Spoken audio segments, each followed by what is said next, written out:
Hey guys, my friend Morrissey, Brendan here. Hey VC, how's it going? Uh, I'm recording this on Wednesday night or Wednesday evening. By the time you're seeing this, it'll be Friday, my normal upload time. Uh, been not a slow leak. I last week I bought some stuff, or last week I didn't buy anything, I should say, and then this week I bought a handful of things. You'll see here in a minute.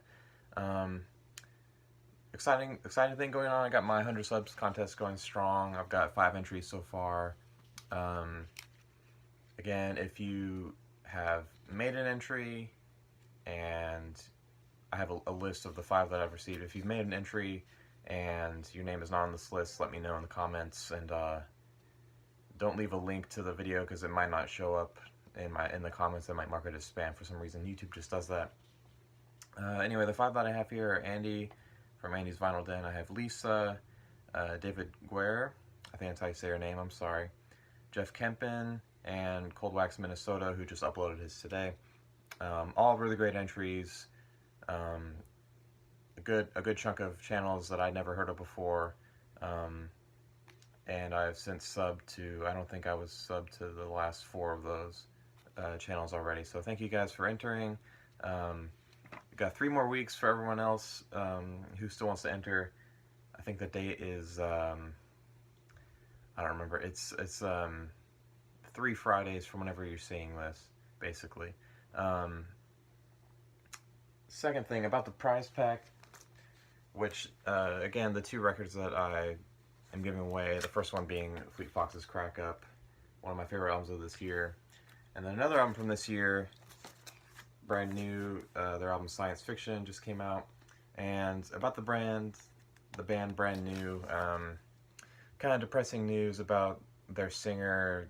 The whole, there's been a whole shakeup in really the whole entertainment industry about, people in positions, I guess you could consider that power, being, the lead singer of a band, or having some kind of influence over people, just engaging in like some predatory behavior, which is pretty disappointing. I mean, he issued an apology, but yeah, it's okay, I think, to be disappointed in them, in him specifically. It's not like the rest of the band did anything wrong. He just has his own issues, I guess, that he has to deal with. And I was a pretty big fan of this band. I still am. It just kind of hurts a little bit, whenever you find out something like that about a band that you loved. It's not like I'll be getting rid of any of their records or anything, but I don't think I can listen to them for a little while, just based on the accusations that have come forward about him. So anyway, if there's anyone, whoever wins this record, if you don't want this record anymore, if you read up about what happened, I would understand. I could figure something else out I could send to you instead.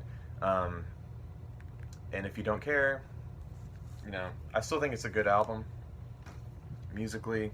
And like I said, there's still like 3 or 4 members of the band that didn't do anything wrong. So it's not like I feel like the entire musical project should be thrown under the bus for the actions of one of their members. However kind of gross they were. Anyway, on a lighter note, I did pick up some cool stuff this week. I got these 2 7 inches from Doc's Records. Now, the first one is Bright Eyes. This is Susan Miller Rag. Yeah. This is like a double A side, meaning that it's the same song on both sides. I thought that was pretty funny. This is a B side from the album Casadega, which I don't own on vinyl. I have the CD. I can actually show off the CD packaging real quick, because I think the vinyl packaging is pretty similar. You may have seen it before. It's basically this kind of gray, staticky look, and the CD's just in there. But it has this decoder thing that you hold up to the cover. And if you slide it around, you can see different images hidden inside the artwork, and that goes for every surface of the cover. And the vinyl package is like that too. So I actually kind of want to pick up this album now on vinyl, maybe an original. They're not too pricey. The reissue, I think, also has that same decoder deal, which is pretty neat. Anyway, yeah, that single came out with pre-orders of that album back in 2007, and it's apparently slightly hard to find, so that's pretty cool to have. And I also picked up the 7-inch from Braid. I haven't listened to this one yet, but I have another single from them, or I guess you could call it like a EP. It's just got, this one's got 3 songs on it. It's called Rain Snow Match. Yeah, Rain Snow Match, all one word. Pretty much early emo, you know, mid-90s emo, some math rock in there. I enjoy that. Now, all the LPs I got, for those of you that know Half Price Books, they're kind of a larger bookstore chain. They sell a lot of used stuff, used books, and used records as well. So I buy a lot from there, actually. But those that know the store, they know that they had a coupon week, which they do every once in a while, where you get a certain percentage off a single item for that day, and the percentage goes up and up through the week. And so at the end of the week, the stuff that's there, you can get a single item for 40% off, or on the last day of the sale is a single item for 50% off. So I got one thing for 40% off. This is Mingus Dynasty by Charles Mingus and his jazz groups. That's what the credit is. You can see there. This is the original Columbia 6i. It's not in the best shape, but this was only like $6 with the sale coupon, so I can't really complain. It plays decently. You know, it's got some louder pops and crackles and everything, but can't complain for the price. And that's that's the follow-up to Mingus or Hum. I've heard it pronounced both ways. It came out like the same year or maybe the year after. Really solid, you know, typical, not typical, but pretty exciting, like big band jazz sound. I'm not always so enthusiastic about listening to big band jazz music, but Mingus has his own spin on it, which I think is really interesting. And then this album here by Broken Social Scene, this is You Forgot It in People.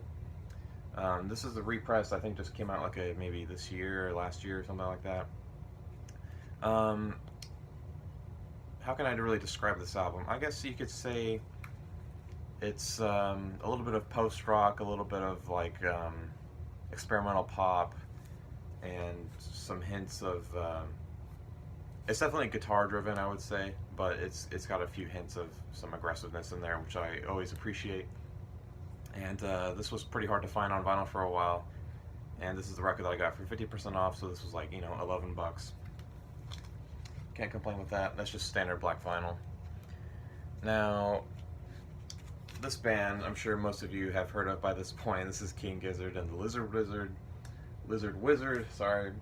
This is their 2016 album, Nonagon Infinity. The whole concept of this record is it's just 9 songs that they all bleed into one another in a sequence, or in a circle. So the whole album goes as a circle, meaning that the last track really, if you edited the songs together, it would just continue playing forever, hence the title Nonagon Infinity, 9 tracks for infinity.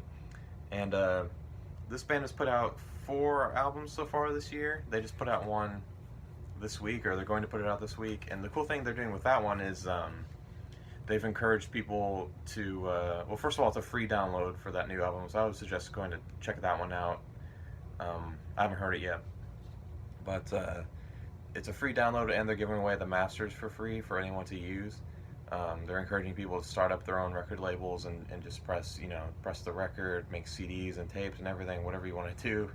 They're cool with it, which I think is one of the coolest things I've heard of in a long time. So yeah, King Gizzard, they're Australian kind of psychedelic rock.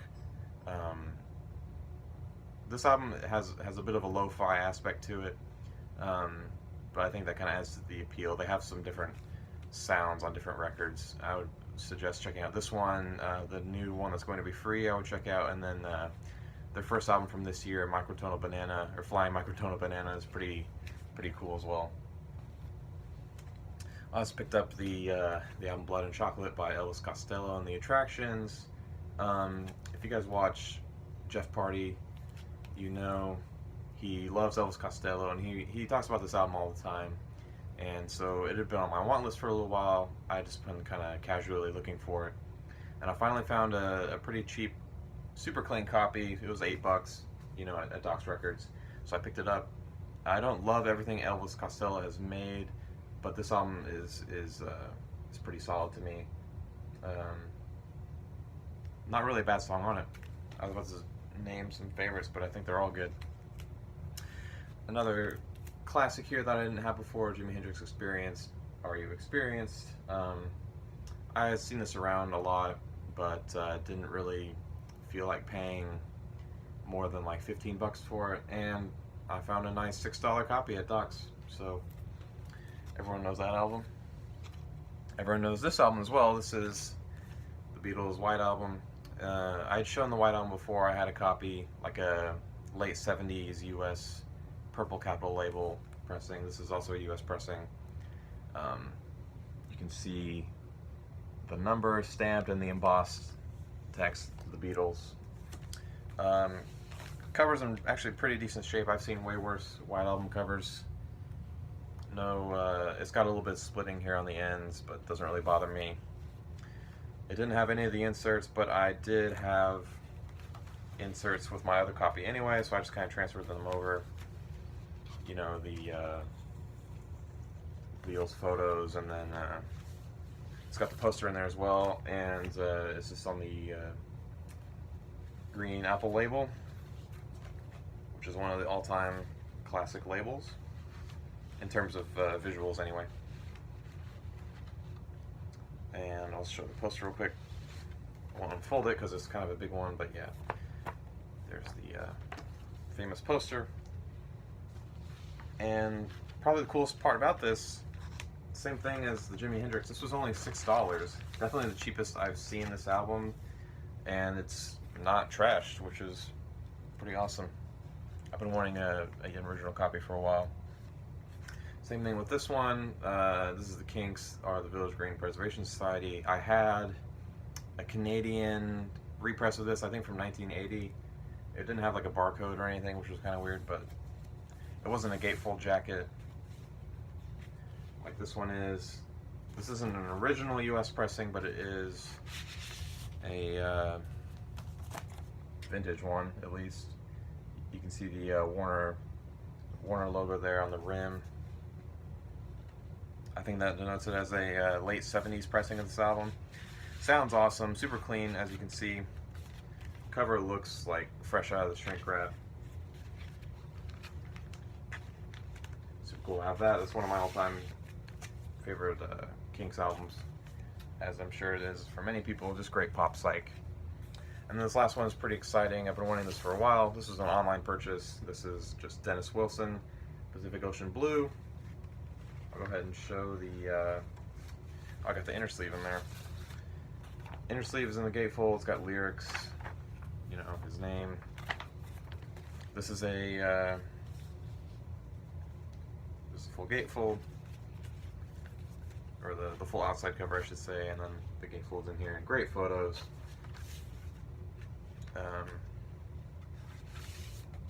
It's on this Columbia Records label from, it's an original, but it's an original Canadian. I'm not sure if I mentioned that yet. Anyway, Dennis Wilson, this is his one solo album. It's possibly one of the best things the Beach Boys ever recorded, or any Beach Boy member. I think there's a couple other Beach Boys that show up on this as backing singers. Maybe Al Jardine. I guess Carl Wilson might show up. I'm not positive. I should look at the credits actually to see. I'm not seeing any. They may just be uncredited. I feel like I've heard a few of them were on this album with him, supporting him, which I think is pretty cool. Again, I've been looking for this for a while. I finally found one at not a extreme price. This one's been kind of climbing in price for some reason lately, or not for some reason. You know why? It's a fantastic album. Pretty most of it's pretty soft, or not most of it. I would say half of it is soft ballads, which are just beautiful, just amazing, beautiful songs, and then the other ones are kind of slightly edgier songs, a little more grit to them, which I think is pretty cool. He was just a great musician, and died too young, tragically. So that's all I got for this week. Again, contest is going on. I encourage you to enter that, and I encourage you to watch everybody who has made an entry. And if you never made a video before, I would encourage you to try making a video. Maybe that could be your first one. I mean, look at what I do. I just sit here with my phone, just kind of talk for a few minutes, and then just click upload. I don't do any editing. I don't do any kind of rehearsal or anything like that, as painfully obvious. The only times I do redos are if I sneeze or mess up in the first like 60 seconds. If anything like that happens past the 60-second mark, I just kind of keep going, just keep rolling. So yeah, if you don't make videos, I would highly encourage you to do that. It's pretty fun. It's been a cool outlet for me just to talk about music. I met some cool guys through here, as many of you know. And again, part of the whole reason for this contest is to kind of spread the love to other cool channels, other cool creators. Just kind of show your love for the VC in general, which I think is one of the coolest parts about the YouTube vinyl community. That's it. That's all I got. Take care, guys.